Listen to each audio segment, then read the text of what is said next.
હવામાન વિભાગે જાહેર કર્યા સંભવિત વાવાઝોડાનો ટ્રેક। સંભવિત ટ્રેકમાં ગુજરાત માટે ચિંતા ઓછી પણ સાવચેતી જરૂરી છે। જી હા, પાકિસ્તાન અથવા ઓમાન તરફ આ વાવાઝોડું જાય તેવી શક્યતા છે। કચ્છ સહિત પશ્ચિમ સૌરાષ્ટ્રમાં ભારેથી અતિભારે વરસાદની આગાહી કરવામાં આવી રહી છે અને 80 થી 90 કિલોમીટરની ઝડપે પવન પણ ફૂંકાઈ શકે છે। એટલે ગુજરાતના માથા પરથી પસાર થયેલું ડીપ ડિપ્રેશન વાવાઝોડું બની શકે છે આગળ જઈને, અને ડીપ ડિપ્રેશન અરબી સમુદ્રમાં જઈને વાવાઝોડાનું રૂપ ધારણ કરે તેવી સંભાવના।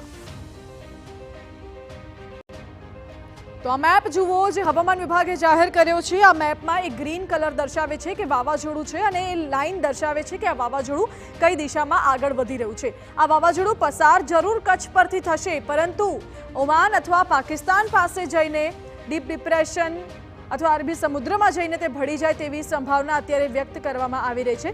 આ સંભવિત ટ્રેક હવામાન વિભાગ દ્વારા જાહેર કરવામાં આવ્યો છે। ગુજરાત માટે ચિંતા ઓછી છે પરંતુ સાવચેતી જરૂરી છે।